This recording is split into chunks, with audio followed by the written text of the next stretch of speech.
Welcome back to Venkat 95 views. Hello hi வணக்கம் மக்களே. இன்றைக்கி பிக் பாஸ் சீசன் 8 தாங்க பார்க்க போகிறோம். அதில் ஒரு சுவாரஸ்யமான விஷயம் பார்த்தீங்கன்னா, நேற்று ஒன்று சின்னதை சொல்லிவிட்டு அப்படியே நம்ம ஸ்டார்ட் பண்ணிடுறோம். நேற்று பார்த்தீங்கன்னா மஞ்சரி அவங்களுக்கு வந்து பிக் பாஸ் ஒரு டாஸ்க் ஒன்று கொடுக்குறாரு. என்னென்னா 3 பேட்ச் கொடுக்குறாரு. அந்த க்ரீன் கலர் பேட்ச், அதாவது இவங்களுடைய கேப்டன்சி நல்லா இல்லை, ரொம்ப ரெகடாக இருக்குது, ஒழுங்காக பண்ணலை, ஆனஸ்ட்டாக இல்லை அப்படின்னா நீங்கள் அந்த பேட்சை வந்து ரிமூவ் பண்ணிக்கலாம். இந்த 3 பேட்சுக்கும் கொடுப்போம், 3 நீங்கள் ரிமூவ் பண்ணிட்டீங்கன்னா அவங்க கேப்டன்ஷிப் வந்து பதவி பறி போயிடும் அப்படின்னு சொல்லுவார். உடனே என்ன பண்ணுவாங்க, அருண் வரமாட்டான், நம்ம முத்துக்குமார் வந்து அது ஒரு சின்ன ஒரு பஞ்சாயத்து உள்ளே போயிருக்கோம். யாருன்னா இவன் மஞ்சரிக்கும் வந்து நம்ம அருணுக்கும் மிகப்பெரிய ஒரு கான்ட்ரவர்சி சண்டை போயிட்டுருக்கோம். அது சின்ன விளையாட்டு போல் ஆரம்பிச்சிருக்கோம். யாரால் ஆரம்பிச்சதுன்னா ராணுவால் ஆரம்பிச்சிருக்கோம். அது அப்படி ஒரு மாதிரி ஆனால் சுவாரஸ்யமாக தான் போச்சு. அதில் வந்து ரொம்ப ட்ரிகர் ஆகிடுவார். யாருன்னா அருண். அதனால அதை வச்சு பயங்கரமாக போயிட்டுருக்கோம். அருண் ட்ரிகர் ஆகிடுவார். அருண் தான் ட்ரிகரே பண்ணுறதே. அங்கே சைலண்ட்டாக அமைதியாக ஃபேஸை வச்சுட்டு இருக்கிறாரு. ஆனால் பயங்கரமாக அவர் பண்ணுறாரு. இதை தான் வந்து போன தடவை சௌந்தர்யாவும் சொன்னாங்க. சௌந்தர்யா ஒரு டாஸ்க் பண்ண சொன்னாங்க இல்லையா, அப்போ அவர் ட்ரிகர் பண்ணுற மாதிரி சில வேர்ட்ஸ்லாம் யூஸ் பண்ணார். அதை அவங்க வந்து அட்ரஸ் பண்ணியிருந்தாங்க சௌந்தர்யா போன லாஸ்ட் வீக்லேயே. ஆனால் வந்து சௌந்தர்யா வந்து சாட்சனாவை எதிர்த்ததுனால அன்னைக்கு வீக்கெண்டு எபிசோடில் வந்து சேது சார் வந்து அதை அட்ரஸ் பண்ணவே இல்லை. அதை அப்படியே விட்டுட்டாங்க. ஜாக்லினுக்கும் அங்கே ஆதரவாக சேது சார் இது பண்ணுறாரு. ஏன்னா நம்ம சாட்சனாக்கு ஜாக்லின் வந்து அந்த இடத்துல பிஏவாக இருந்துட்டாங்க. ஸோ இது மாதிரிலாம் நடந்தது. அதே இதுவை தான் இன்றைக்கி மஞ்சரிக்கிட்டையும் வந்து அருண் வந்து பண்ணுறாரு. அப்போ வந்து மஞ்சரி வந்து கேட்குறாங்க, அதை வந்து மாக் பண்ண மாதிரி அவர் மாக்கிங் பண்ணுறாரு அப்படின்றது தான் அங்கே கான்செப்டே. ஸோ இது மாதிரி பண்ணக்கூடாதுன்ற மாதிரி கொண்டு வந்து அது ஒரு பெரிய பிரச்சனையாகி நடுவில் ராணுவுக்காக பேச போய் அது வேறு மாதிரி ரூட்டை இது பண்ணிவிட்டு இதை வந்து இந்த பேட்சை ரிமூவ் பண்ணுற விஷயத்தில் முத்துக்குமார் வந்து அழகாக அதை யூஸ் பண்ணிட்டாரு. சரி, அவர் ஒரு வகையில் நியாயமாக இருக்குது, எல்லா கதையும் வச்சு பேசிட்டாருங்க. ஆனால் இந்த சாட்சனா போய் எதுக்கு திரும்பவும் அதே கதையை பேசி ஆனால் வேறு விதமாக, அதாவது என்னென்னா சாட்சனாக்கு முந்தின நாள் வந்து மஞ்சரி வந்து அவங்கள வந்து மாட்டி விட்டுருவாங்க. எப்படி அவங்க மாட்டி விடுவாங்கன்னா, ஜாக்லினை அவங்க யார் அன்ஷிதா, இவங்க எல்லாரும் ஜாக்லின் அன்ஷிதா ஆமாம் சாட்சனா 3 பேர் தானே கிராசரி ஷாப்பிங் போவாங்க. அப்போ ஏற்பட்ட ஒரு சலசலப்பில் சாட்சனா என்ன பண்ணிட்டாங்க, என்னை மட்டுமே கேள்வி கேட்குறீங்கல்ல, நான் மட்டும் செய்யலை, இவங்க 2 பேரெல்லாம் செஞ்சாங்கல்ல, அவங்களெல்லாம் யாருமே கேட்க மாட்டேன்றீங்க அப்படின்ற மாதிரி சொன்னதை இந்த இடத்துல வந்து மஞ்சரி வந்து சாட்சனாவை சொல்லிடுறாங்க. சாட்சனா உங்கள் 2 பேரை சொன்னானதையும் சாட்சனாக்கு அந்த இடத்துல வந்து என்ன சொல்கிறது ஒரு மாதிரி ஆயிடுச்சு, நம்மளை மாட்டி விட்டுட்டாங்களே அப்படின்றனால இவங்களை வந்து வஞ்சம் வைக்கிறா சாட்சனா. இவங்களை எப்படியாவது ஏதாவது ஒரு வகையில் இவங்களை பழி தீர்த்துக்கணும்னு. அதுக்கேற்ற மாதிரி இந்த பேட்ஜ் வகையில் பழி தீர்த்துக்க சாட்சனா முத்துவுக்கு அடுத்ததாக வந்து நிற்கிறாங்க பேட்ஜை எடுக்கிறதுக்காக. அப்போது டீம் ஃபுல்லாகவே சாட்சனாவை திட்டுறாங்க. முத்து சொன்ன விஷயத்தையே நீ சொல்கிற, அதனால் இது செல்லுபடி ஆகாது, நீ அதை பண்ணக்கூடாது அப்படின்னு சொல்கிறாங்க. சாட்சனா மூஞ்சி சுருங்கி போச்சு. ப்ளஸ் வந்து ஜெஃப்ரி எழுந்து வந்து சொல்கிறாரு, தீபக் எழுந்து வந்து சொல்கிறார். ஜெஃப்ரி வந்து ஒரே லைனில் அழகாக சொன்னான், உனக்கு பொறாமையினால் ஒரு இதுவை வந்து செய்யக்கூடாது, இந்த வேலையை வந்து சாட்சனா நீ செய்யக்கூடாது, உனக்கு நியாயமாக இது படுதா அப்படின்னு கேட்கும்போது அவள் எனக்கு ஆமாம் என் பாயிண்ட் ஆஃப் வியூவில் நான் கரெக்டாக பேசுகிறேன், எனக்கு தேவைப்படுது அப்படின்ற மாதிரி அவள் பேசுவாள். திரும்பவும் ஜெஃப்ரி என்ன சொல்கிறாரு, அந்த இடத்துல எழுந்து போயிட்டு நீங்கள் வந்து ஒருத்தரை வந்து தலைவராக தேர்ந்தெடுத்துட்டு அதுக்கப்புறம் அவரையே வந்து குற்றமாக பார்த்து அவர் அந்த தலைவர் பதவியிலேருந்து இறக்கி விடுறதுக்கான வேலையை தான் நீங்கள் டீம், அதுவும் வந்து சொந்த டீமுக்கே செய்கிறீங்க அப்படின்றத அந்த இடத்துல அவர் மென்ஷன் பண்ணது சூப்பராக இருந்தது. நல்ல பாயிண்ட் அந்த இடத்துல சொல்லியிருக்காரு. ஸோ டீம் மொத்தமே ஆண்களும் பெண்களும் சேர்ந்தே வந்து ஜெஃப்ரி சொன்ன பாயிண்ட்டை வந்து அவங்க எல்லாமே ஆமோதித்து அதுக்கு ஓகே அப்படின்னு சொல்லி கிளாப்ஸ் பண்ணாங்க. அப்போவும் சாஞ்சனா முகத்தை நல்லா ஒரு மாதிரி சுருங்கி போயிருந்ததை பார்க்க முடிஞ்சிச்சு.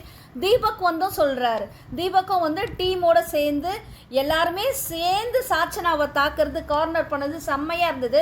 சாட்சனா வீக்கெண்டில் தாம்மா சேதுபதி சார் வருவார், உனக்காக பேசுவார், ஆனால் வீக்கு முழுவதும் அந்த 20 பேரும் ஒரு டீமாக இருக்கிறாங்க. ஸோ அந்த டீமுக்கு ஏற்றதாக நடக்கணும், இல்லைன்னா உன்னோட இண்டிவிஜுவல் கேமையாச்சும் பார்க்கணும். ஆனால் நீ டேடியோட சப்போர்ட்டில் நிற்கணும்னு பார்த்தீங்கன்னா அங்கே நிற்க முடியாது. உன்னை எப்படி இதில் ஓரம் கட்டினாங்களோ அது மாதிரி அடுத்து வர ராஜாராணி டாஸ்க்லேயும் சாட்சனாவை ஓரம் கட்டுறதை இனி வரப்போகிற இந்த இதுலலாம் நம்ம பார்க்கலாம். ஸோ இப்படி பார்த்தீங்கன்னா அதுக்கப்புறம் அருண் வருவாப்புல. அருண் வந்து இல்லை நான் மார்க்கிங்லாம் பண்ணல, அவங்களும் பண்ணாங்க நான் பண்ணேன்னு சொல்லிட்டு லாஸ்ட்டில் வந்து என்ன பண்ணுவான், சாரி முன்னாடியே சொல்லிடுவான். ஆமாம், தீபக் போய் சாரி சொல்லிடுவாரு. அப்புறம் அவனும் சாரி சொல்லுவாங்க. அதே மாதிரி மஞ்சரியும் வந்து கொஞ்சம் ஓவராக தான் போவாங்க, அவங்களும் வந்து நான் சாரி சொல்லிடுவாங்க. ஸோ இப்படி ஒரு வழியாக முடியும். அடுத்தது பார்த்தீங்கன்னா ராஜா ராணி டாஸ்க்கு. ஸோ அதை அனௌன்ஸ் பண்ணுறாரு. அதில் தாங்க மிகப்பெரிய காமெடியாக இருக்குது. அதில் பார்த்தீங்கன்னா ராஜாவா வந்து ராணுவா இதில் எப்படி அவர் பிக் பாஸ் செலக்ட் பண்ணாரு, என்ன அவரோட தாட், அவரோட பார்வைக்கு எப்படி இருக்குதுன்னு தெரியல. நம்மளோட பார்வைக்கு, எல்லாரோட பார்வைக்கும் அப்படி தான் இருக்கும்னு நினைக்கிறேன்.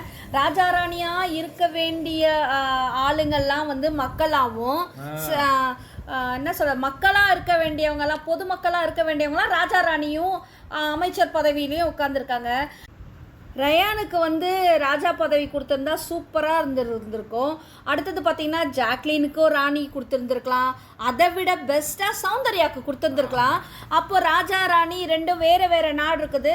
அப்போ ரெண்டு நாட்டு, இந்த நாட்டு ராணியும் இந்த நாட்டு ராஜாவும் திருமணம் பண்ணிக்கிட்டு ஒரு மியூச்சுவல், அதாவது ஒரு ஒப்பந்தத்தின் அடிப்படையில் ஒரு நல்ல அரசாட்சி அமைக்கிறாங்க, ரெண்டு நாட்டு பிரஜைகளும் நல்லா இருக்கிறாங்க, அது மாதிரி கொண்டு வந்திருக்கலாம். ஏன்னா சௌந்தர்யாவும் ரயானும் வந்து ரொம்ப ஆப்டாக இருப்பாங்க. ஸோ இது எதுக்காக கொடுத்தாருன்னு தெரியல. ஒருவேளை சாச்சனாவை வச்சு செய்யணுன்றதே பிக் பாஸோட ஒரு மோட்டோவாக இருந்ததுன்னா நம்மளுக்கு தெரியாது இல்லை. ஸோ அதனால கூட சாச்சனாவை வந்து ராணியாக கொடுத்துருக்காரு. பாருங்க, ராஜா ராணிக்கு எப்போவுமே வந்து சாதாரணமாக வேலையே இருக்காது. மந்திரிகளும் படைத்தளபதிக்கும் தான் வேலையே அங்கே. அதே மாதிரி தான் இங்கேயும் சாச்சனாவும் அமைதியாக இருக்கிறா, அந்த பக்கம் பார்த்தீங்கன்னா ராணாவும் அமைதியாக இருக்காரு. ஏன்னா அவங்களுக்கு நம்மளும் பாருங்க செந்தமிழ் வந்துடுது. அவங்க ரெண்டு பேருக்குமே வந்து விளையாடுறதுக்கு, அதாவது நல்ல வார்த்தை விளையாட்டு அவங்களுக்கு தெரியல. வார்த்தைகள், தமிழ் வார்த்தைகள் தெரிஞ்சிருந்தா நல்லா பேசியிருந்திருக்கலாம். ஓரளவுக்கு வந்து தீபக் வந்து கொஞ்சம் வார்த்தைகளை வச்சுட்டு அழகா பேசுறாரு. தளபதி அவரு கொடுத்து அவர் தான் ரவுண்டு கட்டி அடிக்கிறாரு தீபக். இந்த பக்கம் மத்தவங்களுடைய இதுவையும் கேரக்டரையும் அவரே பேசுறாரு, ஓவரா தான் போறாரு. அதுல இந்த பக்கம் பார்த்தா மஞ்சரி செம்மையா பண்றாங்க. அது செந்தமிழ் மஞ்சரின்னு கூட பேர் வைக்கலாம். அற்புதமா தமிழுடைய வார்த்தைகள் வந்து அப்படியே விளையாடுது, அற்புதமா பண்ணியிருக்கிறாங்க. ஸோ அந்த பக்கம் இதுல என்ன ஒரு பியூட்டிஃபுல் மேட்டர் பார்த்தீங்கன்னா, வேலைக்கு, அதாவது சமையல் ஆட்களாக பார்த்தீங்கன்னா விஷால், ஆக்சுவலி விஷால் கொஞ்சம் எதிர்பார்த்தான் தமிழ், நான் தனக்கு தான் ராஜாவா கிடைக்கும், ஆமா இல்லை அவனுக்கு தான் ராஜா பதவி கிடைக்கும், இல்லை தளபதி கிடைக்கும். பார்த்தா அவனை வந்து சமையல்காரன் அவன் போட்டு, சமையல்காரியா வந்து யாரை போட்டுப்பான், தட்சணாவா, அது தர்ஷிகா, அவளை போடுவாங்க. ஏன்னா அவங்க ரெண்டு பேரும் லவ் மூட்ல சுத்தி நிற்கிறாங்க. இன்னும் அந்த ஸ்கூல்ல இருந்து வரல. சரி, இதை வச்சு உள்ள வந்து ஏதாவது டாஸ்க் பண்ணுவாங்கன்னு பார்த்தாக்கா, இவங்க ரெண்டு பேருமே என்ன பண்றாங்க, சமையல் பண்றதுமே தலையாய கடமையா என்ன பண்றாங்க, ரெண்டு பேரும் சமையல் பண்ணியிருப்பாங்க. அப்போ அவங்க ரெண்டு பேரும் வேற எதுவும் வந்து என்ன சொல்ல, சுவாரஸ்யமா ஒரு வேலையும் அங்க செய்யல. இதுல என்ன சுவாரஸ்யம் பண்ணிருக்குன்னா, முத்துக்குமார் கொஞ்சம் ஒரு மாதிரி லூஸ் மாதிரி நடிச்சு அது ஒரு சில விஷயங்கள். ஆமா, முத்துக்குமார் சூப்பரா பண்ணியிருக்காரு. சௌந்தர்யா ஸ்டார்ட் பண்ணாங்க, அதை அவங்க எங்க தனியா ஸ்கோர் பண்ண போறாங்கன்றதுனால மஞ்சரி, அப்புறம் வந்து தர்ஷிகா, பவித்ராலாம் வந்து வேண்டான்னு சொல்லிட்டாங்க. சூப்பராக பிளான் பண்ணாங்க நம்ம சௌந்தர்யா. அதாவது இந்த அரசிக்கு வந்து சக்கரைன்னா இதுவே மக்கள் மேலே அக்கறை இல்லை அப்படின்ற மாதிரி ஒரு அழகான ஒரு 4 லைன்ஸுக்கு கொண்டு வந்தாங்க. அதையும் அவங்க பேச விடலை. நாளைக்கு பேசுங்க, இன்றைக்கி பேச வேண்டாம் அப்படின்ற மாதிரி சொல்லிட்டாங்க. இதில் பார்த்தீங்கன்னா அடுத்தது வந்து இந்த நாட்டிலேருந்து அந்த நாட்டுக்கு இந்த ஒற்றர்கள் பண்ணுறது, அப்புறம் வந்து ஜெஃப்ரிக்கு வந்து ஒரு பனிஷ்மெண்ட் கொடுத்தது, இதெல்லாம் தேவையில்லாதுங்க. ரொம்ப இரிட்டேட்டா தான் இருக்கு. 100 தோப்புக்கரணம் யாராவது போட சொல்லுவாங்க, அந்த மஞ்சரி தான் அதை பண்ணது. ஆமா, மஞ்சரி எல்லாமே ரொம்ப அடமண்டா தான். ஆமா, இல்ல 100 பண்ணு, 50 பண்ணு, 90 பண்ணு பண்றதெல்லாம் போரிங்கா இருக்குங்க. ஆமா, இல்ல அதையே வந்து அழகா ஸ்மார்ட்டா மாத்தனா யாரு, ஜெஃப்ரி. ஃபர்ஸ்ட் கிளாஸா தோப்புக்கரணம் போறது, அதுலயே வந்து முக பாவனைகள்லாம் பண்றது, அதாவது உடனே இது பாடி ஷேமிங் சொல்ல முடியாதுல்ல, இதை வச்சு ஒரு மாதிரி வந்து மஞ்சரி ரொம்ப இரிட்டேட் ஆகுறது. ஆனா எதை பத்தியும் கவலைப்படல, அவன் சொன்னதை அழகா நீட்டா செஞ்சு போனான். சாச்சனாக்கு ராணி வேஷம் கொடுக்கலாங்க, கொடுத்தா அதை எப்படி அவங்க ஹேண்டில் பண்ணுவாங்கன்னு தெரிஞ்சிருக்கும். சாப்பாட்டு ராணி வச்சுக்கலாம். சாச்சனா ராணி வந்து எப்பவுமே சாஞ்சினே தான் இருக்கிறாங்க. ராணினா எவ்வளோ ஒரு நிமிர்ந்து நளினமா எவ்வளோ ஒரு அழகா உட்காந்துருக்கலாம் அந்த சேர்ல. அந்த சேர்ல ஒரு ஓரமா சாஞ்சு போயிருக்கிற ஒரு சாஞ்சாட்டி, இந்த தலையாட்டி பொம்மை இங்கே ஓரமா இருக்கும்ல, அது மாதிரி தான் சாச்சனா உட்காந்துருக்கா. ஆனா அவளுக்கு பணிப்பெண்ணா இருக்கிற சௌந்தர்யா பார்த்தீங்கன்னா மாறு வேடத்தில் இருக்கிற ஒரு ராணி மாதிரி தான் சௌந்தர்யா அங்க இருக்கிறாங்க. சூப்பரா இருக்கு. ஆமா, அதே மாதிரி அவங்க பவித்ராவும் அந்த கூன் ரோல் போட்டு நல்லா ராஜமாதாவை நடிக்கிறா, அது நல்லா இருந்தது, செம்மையா இருந்தது. அது சும்மா சொல்லக்கூடாது, பவித்ரா அதோடைய கேரக்டரே தான் இருக்கு. அது கூன் போட்டு ரொம்ப கஷ்டங்க அது. ஆனா அது அழகா பண்ணிட்டு இருக்கிறாங்க. அதே மாதிரி ஜாக்லின் கொஞ்சம் மாடுலேஷன் கொடுத்துருக்கலாம் பவித்ரா. ஆமா, இதில் சுவாரஸ்யமாக சொல்கிறதுக்கு இல்லைங்க. ஸோ அதாவது ஒரு நாடகம் மாதிரி அப்பப்போ அந்த சீன் மாறுது. இதில் என்னென்னா ஓவராக வந்து காமிக்கிறது பார்த்தீங்கன்னா தீபக்குடைய ரோல் தான் இந்த பக்கம் அதிகமாக இருக்குது, அந்த பக்கம் மஞ்சரி பண்ணிட்டுருக்குறாங்க.